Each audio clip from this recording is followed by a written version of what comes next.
Dr. Han wiped sweat from his brow as he carefully brushed dust from the ancient tablet. The dim light of his workspace at Seoul University's Xenorchaeology department made his eyes hurt, but he didn't care. This artifact from the long-dead Astrari civilization might hold important secrets. "Another late night, Doctor?" Jun asked as he entered the lab, carrying 2 cups of hot tea. "These markings are unlike anything I've seen before," Han said, taking the tea with a grateful nod. "Look at these symbols. They repeat in the final records of the Astrari." Jun leaned over the tablet, his young face showing interest. At 26, he was the youngest research assistant in the department, but his mind was sharp. "What do they mean?" Jun asked. "I think it's a warning," Han said. "Something about silent ones who walk between stars. I've translated most of it, but some parts don't make sense."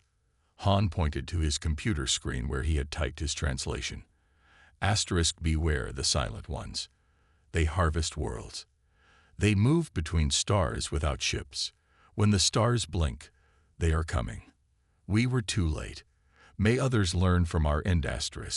"Sounds like scary stories to me," Jun said with a small laugh. "Every culture has them." Han shook his head. The Astrari were a logical species. They didn't believe in ghosts or monsters.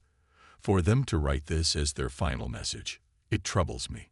The 2 men worked late into the night. Han's fingers danced across his keyboard as he compared the warning to other Astrari records. Something about this felt different from regular religious texts. 3 days later, Jun burst into Han's office without knocking. His face was pale, and he held a data tablet with shaking hands. "Dr. Han, I found something you need to see," he said, his voice filled with excitement and fear. Han looked up from his desk, annoyed at first, then curious. "What is it?" "I was sorting through the Moravian crystal scrolls from last year's dig.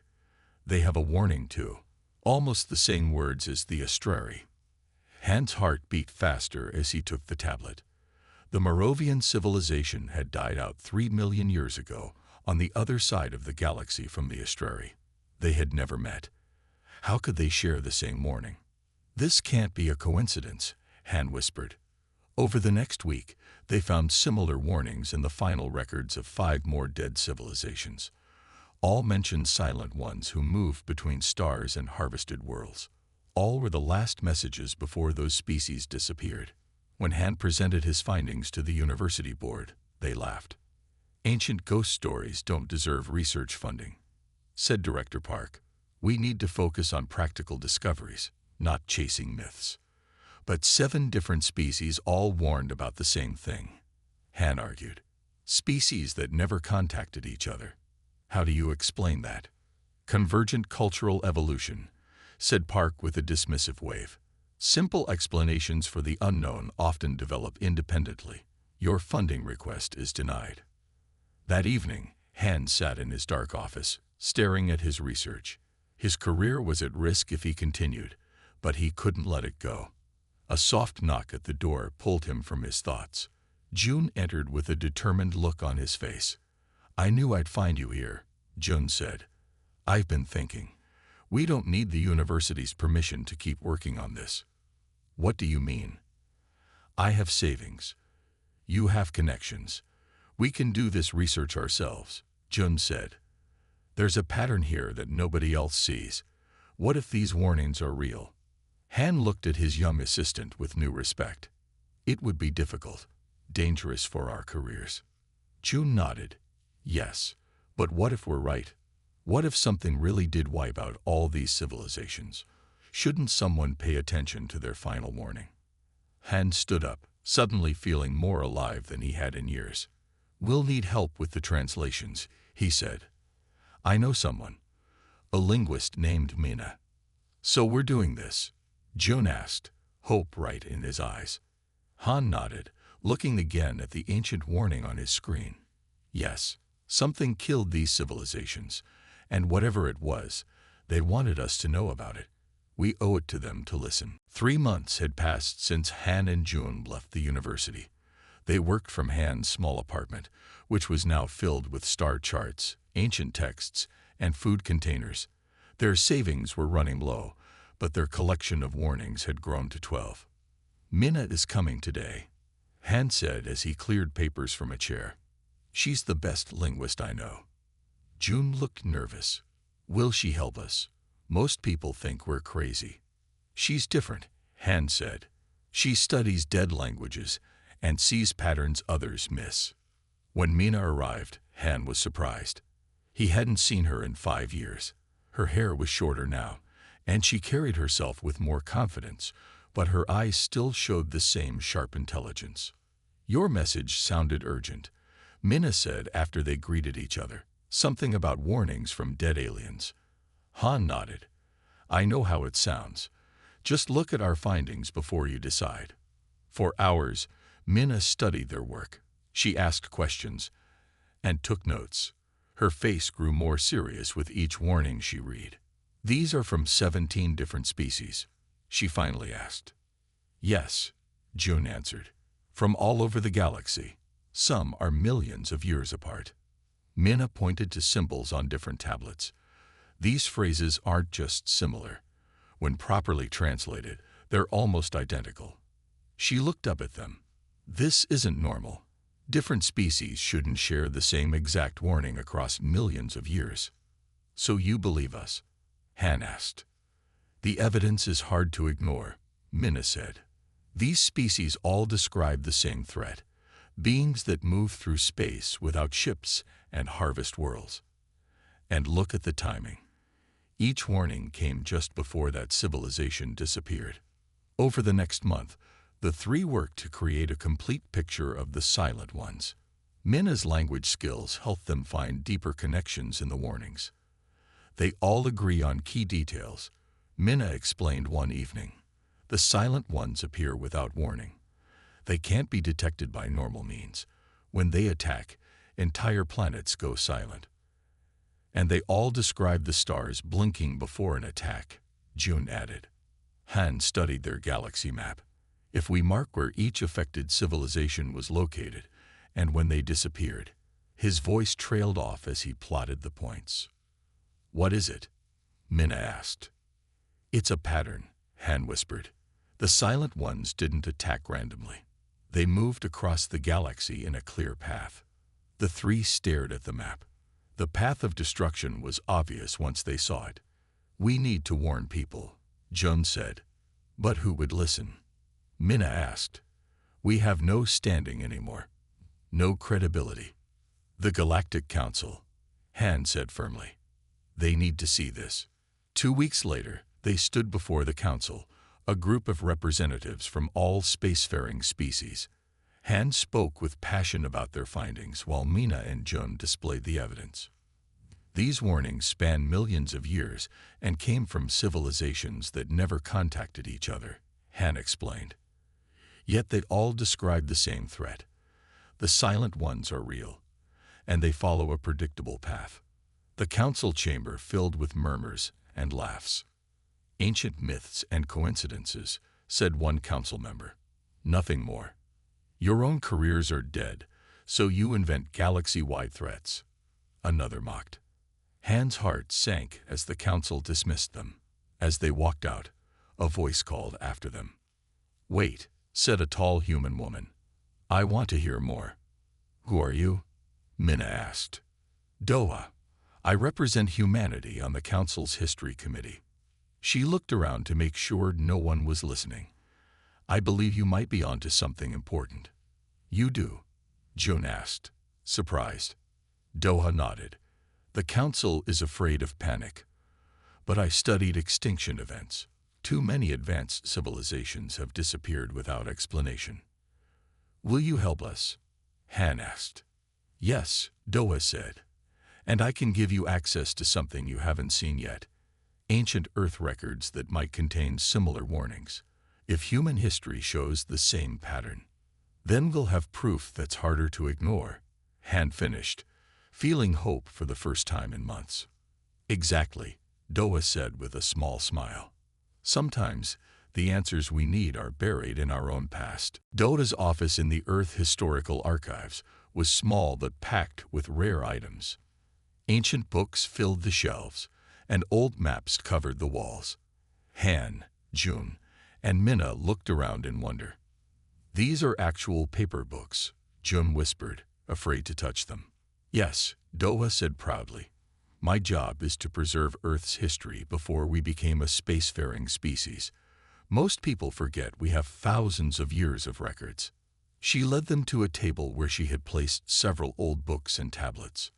"After hearing your theory, I searched our oldest myths for stories about sky beings who harvest humans," Doha explained. "I found something interesting." She opened a book with great care. "This is from ancient Sumeria, over 6,000 years ago. It tells of tall shadows that came from the stars and took people away. The text says they moved without sound and could not be killed by weapons." Han looked closely at the faded text. "That matches the descriptions from alien records." "There's more," Doa said. She showed them stories from different human cultures across Earth. Norse tales of star thieves, Chinese records of silent visitors, African legends of harvesters from above. All these stories share the same details. Minna noted. The beings are tall, thin, silent, and take people away. The stars blink before they arrive.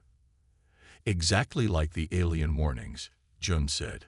"But if these beings visited Earth, why didn't they destroy us like the other species?" Doha pulled out a digital tablet. "That's what I wanted to show you next. These are images of cave paintings from around the world." The screen showed ancient art from caves in France, Australia, South Africa, and Mexico. All showed tall, thin figures coming from the sky. But the last images showed something different. "These final paintings show the tall beings leaving," Doha explained. "Something drove them away from Earth." "But what?" Han asked, leaning closer to see the images. "I think these might hold the answer," Doa said. She led them to another room where large stone pieces sat under special lights. "These are petroglyphs, rock carvings from caves around the world," she explained. "We've never fully understood them until now." The stones showed the tall beings surrounded by strange circular patterns. In some carvings, the beings seemed to be breaking apart near these circles. Minna studied them closely. "These circles, they're not decorations, they're sound waves." "Sound waves?" Joan asked. "Yes," Minna said excitedly. "Ancient humans often drew sound as circles or spirals. These petroglyphs are showing sound being used against the silent ones." Han's eyes widened. So prehistoric humans found a way to fight back with sound. "It's possible," Doa said. "Many ancient human rituals involved loud drums, chanting, and dancing. We thought these were just religious practices, but what if they were defense systems?" "This changes everything," Han said. "It's not just that Earth was visited by the Silent Ones. Humans might be the only species that successfully drove them away." They worked through the night, comparing Earth's ancient records with the alien warnings. The similarities were too strong to be chance. Whatever had destroyed those alien civilizations had also visited Earth thousands of years ago.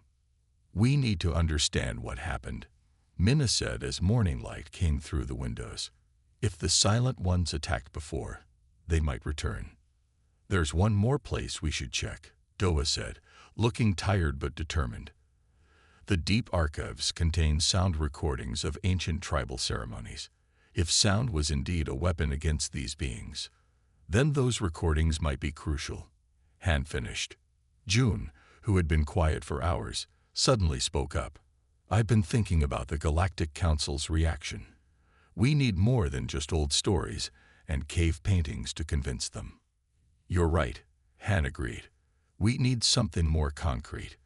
Something scientific." "Actually," Doa said with a small smile, "I may know someone who can help with that. A military commander named Ta who specializes in threat assessment. He's skeptical by nature, but if we can convince him, then the council might finally listen," Minna said. As they left the archives, Han looked up at the morning sky. Somewhere out there, the Silent Ones might be moving between stars. And this time, humanity needed to be ready. Commander Ta stood with perfect posture in Doa's office, his military uniform crisp and spotless. His sharp eyes moved from Han to June to Mina, studying each of them carefully. "So these are your researchers," he said to Doa. His voice was deep and controlled. "The ones who believe in ancient space monsters." Han felt his face grow warm, but he kept his voice calm. "We've found warnings about the same beings in 17 different alien civilizations, Commander. And now in human history, too." Ta picked up one of the tablets and looked at it without interest. "Myths and stories. Every culture has them." "Please," Doa said. "Just look at their evidence before you decide." Ta sighed but nodded. "I have 3 days before I must return to my post. I will look at what you have." For the next 2 days, Tay reviewed everything they had collected. He asked hard questions and took detailed notes. His face gave away nothing, but he was thorough. On the 3rd day, Tai called them together.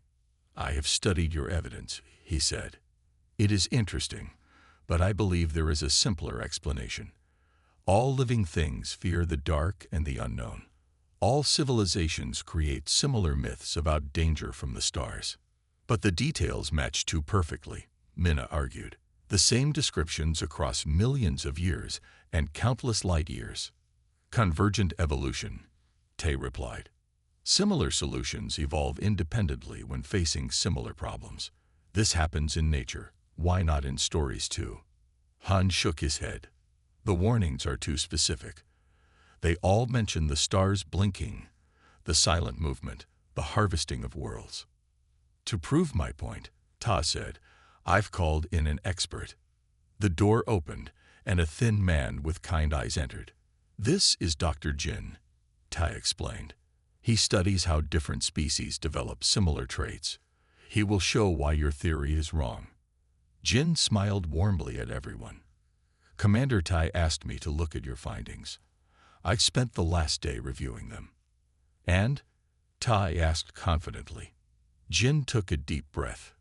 "I'm sorry, Commander, but I don't think these are just similar myths. The patterns are too precise." Tai's smile disappeared. "What?" "In convergent evolution, there are always differences in the details," Jin explained. "But these warnings share exact phrases and descriptions. Look at these symbols from 3 different species. They're practically identical." Jin turned to Han. "These aren't just stories. These are records of actual events." The room was quiet for a moment. Then Ta spoke, his voice softer now. "If, and I say if, these Silent Ones are real, why haven't we seen them in modern times?" "We think they move very slowly through the galaxy," Jun explained. "The attacks on different civilizations are separated by thousands or millions of years." Or, Mina added, "perhaps they've been avoiding Earth since humans drove them away once before." Ta walked to the window and looked at the sky. For the first time, he seemed troubled. "I spent my career protecting Earth from real threats," he said quietly. "Space pirates, resource wars, border conflicts. Things I can see and fight." He turned back to them. "But this, how do you fight shadows that move between stars?" "That's what we need to figure out," Han said. "And we need the Galactic Council's help." Tai was silent for a long moment. Then he nodded. "I'll help you present your case to the Council again. My word carries some weight." "You believe us now?" Joan asked, surprised. "I'm not fully convinced," Tai admitted. "But the risk is too great to ignore, if you're right, and I'd do nothing." "Thank you, Commander," Doa said. As they prepared to leave, Jin approached Han. "There's something else you should know," he said quietly. "There are rumors of a species called the Viridin. They were nearly wiped out centuries ago, but some survived." "What about them?" Han asked. "The stories say they faced the Silent Ones and lived to tell about it." Han's eyes widened. "We need to find them." "I might be able to help with that," Jin said. But we'll need to travel to the outer colonies. The last known Viridin lives in a settlement on the edge of explored space. A living witness, Minna whispered. Finally, someone who has seen these beings. Han looked at his growing team. Jum, Minna, Dova, and now Tai and Jin, and felt a spark of hope. Their strange journey was gaining momentum. The journey to the outer colonies took 2 weeks. Jin arranged transportation on a cargo ship where the team continued their research during the long flight. Tai used his military connections to get them proper clearance for the restricted border zone, where the last Viridin was said to live. What do we know about the Viridin? Han asked, as their ship approached the small colony planet. Very little, Jin replied. They were a peaceful species. Their civilization was highly advanced about 800 years ago, then suddenly collapsed. Most died. The survivors scattered across the galaxy. And one of them is here? Minna asked. Jin nodded. His name is Sung. He's very old now. He serves as a keeper of memories for his people. The colony was built inside a huge cave system to protect it from the planet's harsh weather. People from many different species lived there, working mainly as miners and traders. The team followed Jin through narrow streets until they reached a small home carved into the rock wall. An old alien opened the door. He was tall and thin with pale blue skin that seemed almost transparent. His large eyes studied them carefully. You are the ones who ask about the shadow harvesters, he said in a soft voice. His words were clear but sounded like they came from far away. Yes, Han said. Are you Sung? The old Viridin nodded and invited them inside. His home was simple but filled with strange objects that seemed to glow faintly. Few people ask about the silent ones anymore, Sung said as they sat around his table. Most think they are just stories to frighten children. We believe they're real, Joan said. We found warnings about them in records from 17 dead civilizations. And now you want to know about my people's encounter, Sung said. It wasn't a question. Yes, Han said. Your people survived an attack. How? Sung was quiet for a long moment. Then he stood and moved to a shelf where he took down a small crystal sphere. This is our memory stone, he explained. It holds the history of my people. It will show you what happened better than my words can. He placed the sphere in the center of the table and touched it gently. The crystal began to glow, and suddenly the room was filled with images, like a movie playing all around them. They saw a beautiful world with tall cities and flying ships. Then the stars in the sky began to blink, just as the ancient warnings had described. Dark shapes appeared, moving without sound or ships. The images showed the Viridin people running in fear as the shadow beings began to take them away. They came without warning. Sung narrated as they watched. Our weapons did nothing. Our shields failed. They took half our population in just 3 days. The images changed to show a group of Viridin in a large circular building. They were playing strange instruments and singing while the shadow beings approached. On the 4th day, our elders gathered in the great hall to perform the ritual of passing. Sung continued. It was meant to help our souls find peace in death. We had given up hope. But in the images, something unexpected happened. As the Viridin played their music and sang their songs, the shadow beings stopped advancing. They seemed to shake and break apart. The sound, Minna whispered, just like in the Earth cave drawings. Sung nodded. Our ritual created a special frequency of sound. We didn't know it would hurt them. It was just luck. Not luck, Ta said, his military mind seeing the pattern. The frequency disrupted whatever form they take. Yes, Sung agreed. They fled. We survived, but our civilization was broken. Most of us died in the years that followed. Now only a few hundred remain, scattered across the stars.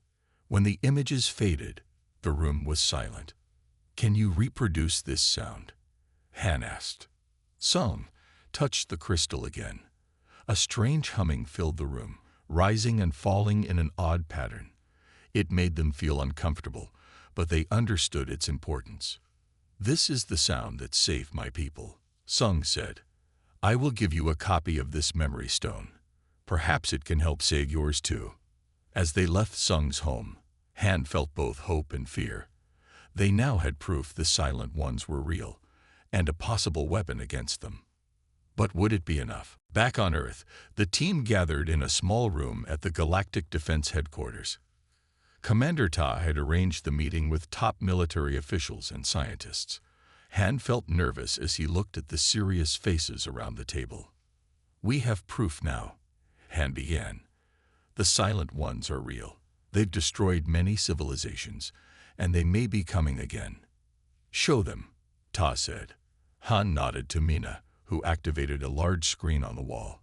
It showed a map of the galaxy with red dots, marking the locations of dead civilizations. Each red dot shows where a civilization fell after warning about the Silent Ones.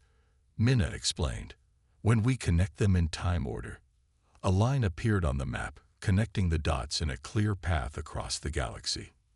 "They move slowly but with purpose," Han continued. "And based on this pattern, we believe they're heading toward this section of space next." Another area lit up on the map, the section containing Earth and several nearby inhabited systems. One of the officials, General Kim, leaned forward. "This is interesting history, but why should we believe these ancient threats are still active?" June stepped forward. "We asked the same question, General. So we looked at recent deep space scans." He pressed a button, and new data appeared on the screen. "These are from monitoring stations at the edge of explored space. Over the past 3 years, 6 star systems have gone completely dark." "What do you mean by dark?" a scientist asked. "All communications stopped," June explained. "All energy signatures disappeared. It's like the entire systems were harvested." The room was quiet as everyone studied the data.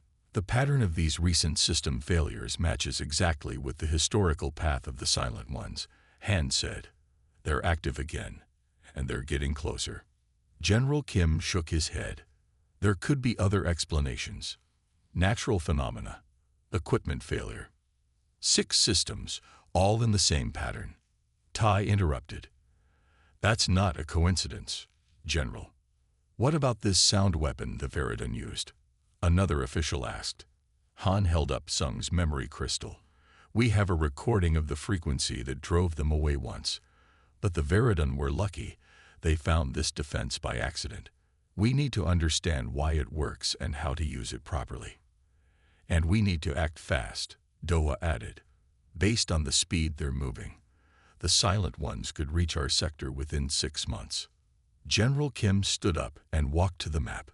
"If what you're saying is true, this is the greatest threat we've ever faced."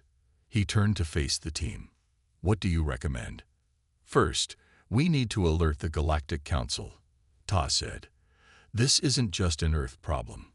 All species in this sector are at risk." "Second," Mina continued, "we need our best scientists to study the sound frequency and develop a delivery system that could work across space." The officials talked among themselves for several minutes. Finally, General Kim spoke. "I'll take this to Earth's leadership immediately. We'll request an emergency session with the Galactic Council." 3 days later, the team stood before the full Galactic Council. This time, they had Commander Ta, General Kim, and solid evidence backing them up. The council listened carefully as they presented everything they had discovered. When they finished, the council chamber was silent.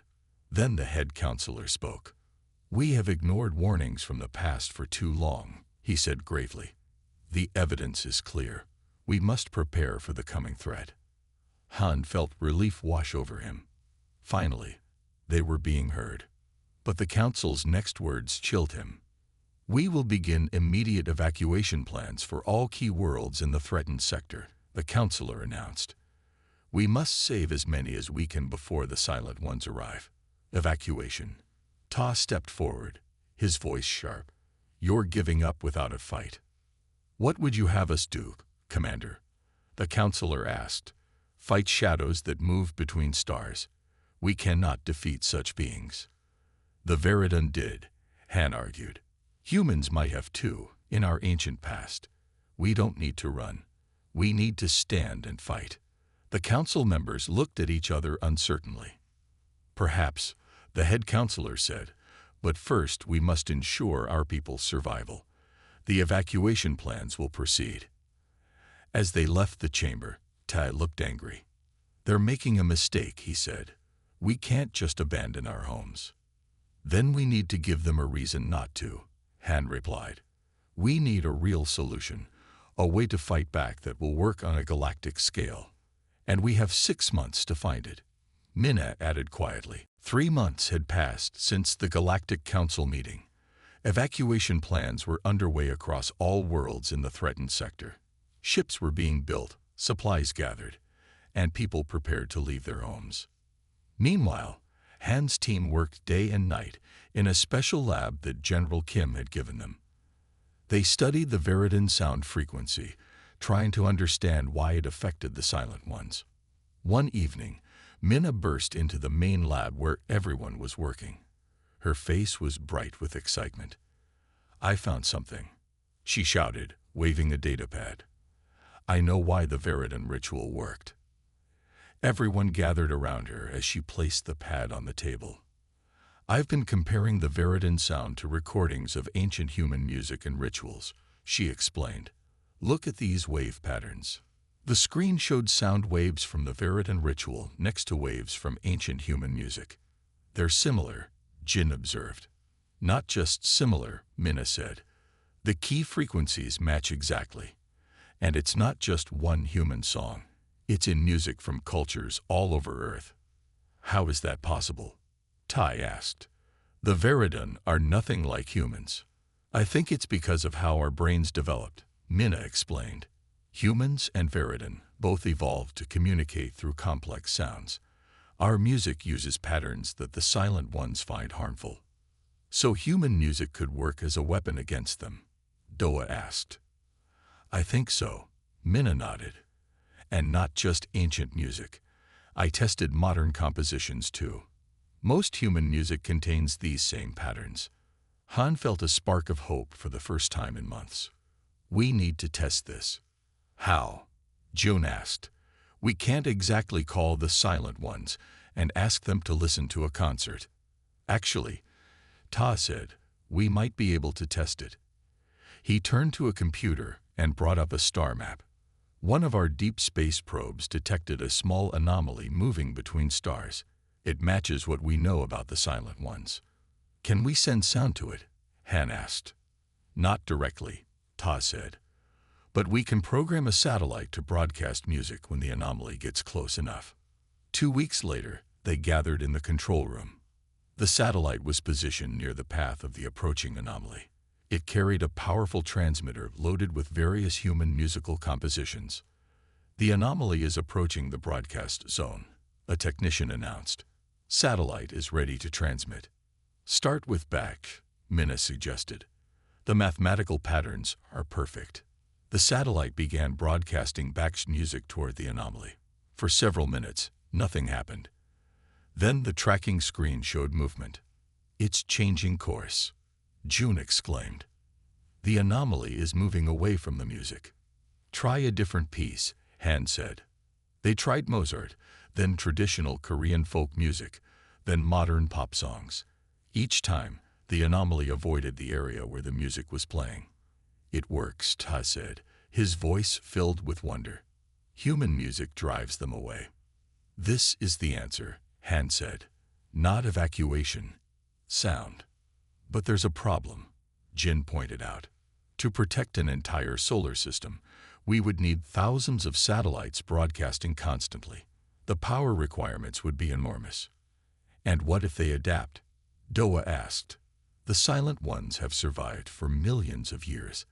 They might find a way around a fixed broadcast. Han thought for a moment. We need to present this to Earth's leadership right away. If human music can drive away the Silent Ones, humanity has a responsibility to protect the galaxy. The next day, they stood before Earth's leaders and explained their discovery. The plan they proposed was bold, Create a massive network of satellites around threatened worlds to broadcast human music into space. The cost would be immense, one leader said, and we would need to convince other species to accept our help. It's better than running away, Tay argued. We have a chance to save our homes, not abandon them. After hours of discussion, Earth's leadership agreed to present the plan to the Galactic Council. They would offer Earth's music as a shield for all worlds in the threatened sector. As they left the meeting, Mina turned to Han. Do you think it will work? Will the Council accept our plan? I don't know, Han said honestly.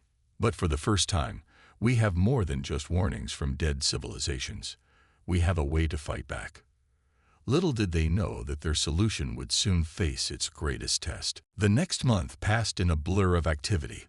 The Galactic Council had approved Earth's plan, though some members remained doubtful. Now ships from all species worked together, building the largest defense system ever created. Han watched from a window on the space station as thousands of satellites were loaded onto transport ships. Each satellite contained powerful speakers and a library of human music. It's amazing, Jun said, standing beside him. 6 months ago, no one would listen to us. Now the entire galaxy is following our plan. Let's hope it works, Han replied. Ta entered the observation room, looking tired but determined. The first defense ring is complete around the outer planets, he reported. The inner ring will be ready in 3 days. And the silent ones? Mina asked, looking up from her computer. Still approaching, Ta said grimly. Our long-range sensors detect large dark areas moving through space. They'll reach our system in 2 weeks. Han nodded. They were cutting it close. The plan was simple but massive in scale. They would create 3 rings of satellites around the solar system. Each ring would broadcast human music outward, creating a sound barrier that the silent ones couldn't cross. Scientists from every species had contributed to improve the design. The Zentari had provided advanced power systems. The Maclari had developed special speakers that could project sound through space more effectively. Even the usually secretive Dorn had shared their shielding technology to protect the satellites. We've just received word from Colony 7, Doa said, entering the room with a tablet. Their defense system is operational. All 26 threatened worlds now have at least 1 ring of satellites in place. Good, Han said. But Earth is their main target. The path they're following leads directly to us. Jin, who had been analyzing data in the corner, looked up with concern. I've been studying the patterns of their approach. They're moving faster than before. How much faster? Tai asked sharply. Almost twice the speed we calculated, Jin answered. They might arrive in 1 week, not 2. Everyone fell silent at this news.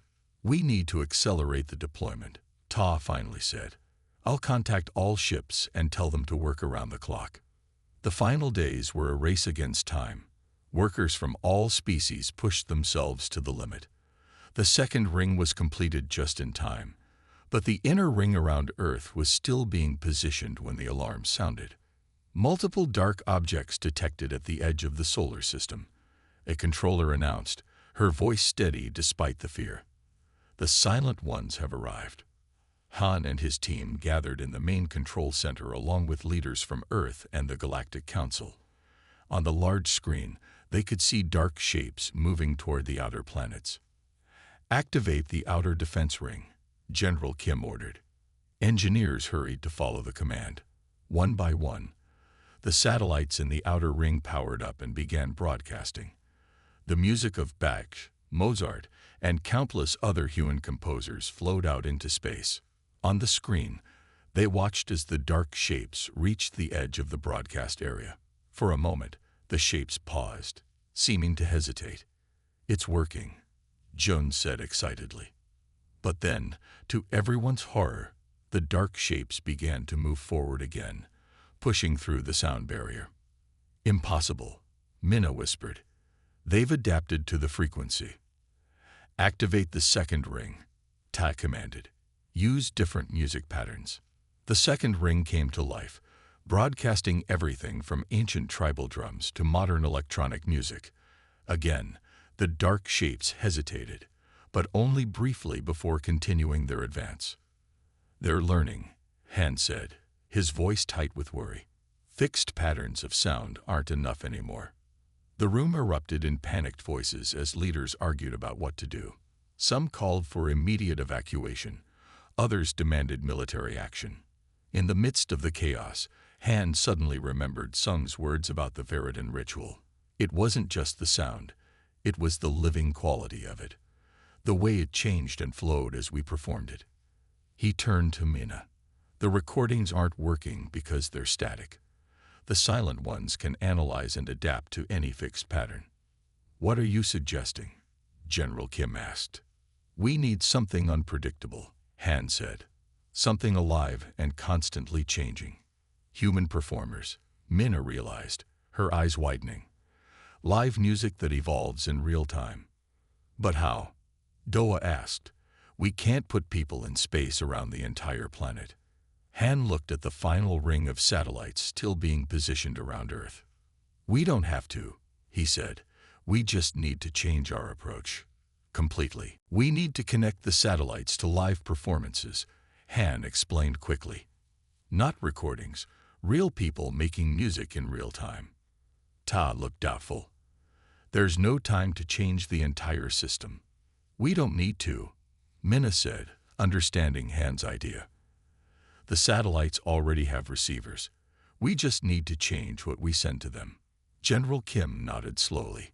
"Instead of broadcasting stored music, we broadcast live performances from Earth." "Exactly," Han said. "And not just professional musicians, everyone. Billions of humans all making music together, creating patterns too complex and unpredictable for the silent ones to adapt to." The leaders exchanged uncertain looks, but with the dark shapes moving closer by the minute, they had no better options. "How do we organize this?" Doa asked. "We can't just tell everyone on Earth to start singing." "Actually, we can," Jin said. He pointed to the emergency broadcast system. "This reaches every communication device on the planet." Within minutes, the plan was approved. Every screen, speaker, and communication device on Earth lit up with an urgent message. The planet is under attack. To help defend Earth, every person must make music, sing, play instruments, create rhythm with whatever you have. Do it now, and don't stop. At first, many people were confused or thought it was a joke. But as news spread about the approaching shadows, people began to understand the seriousness of the situation. Han and the team watched screens showing cities around the world. Slowly, people came out of their homes. Some brought instruments. Others simply clapped or sang. Children banged on pots and pans. Elderly people hummed old songs. Workers tapped tools against metal and rhythm. "It's starting," Jun said softly. In the control center, technicians quickly rewired the satellite system to receive and amplify the sounds coming from Earth. The final ring of satellites powered up, now broadcasting the live sounds of humanity instead of recorded music. On the main screen, they watched as the dark shapes reached the second ring of satellites and pushed through it. The silent ones were now inside the solar system, moving toward Earth. "Will it be enough?" Doa whispered. No one answered.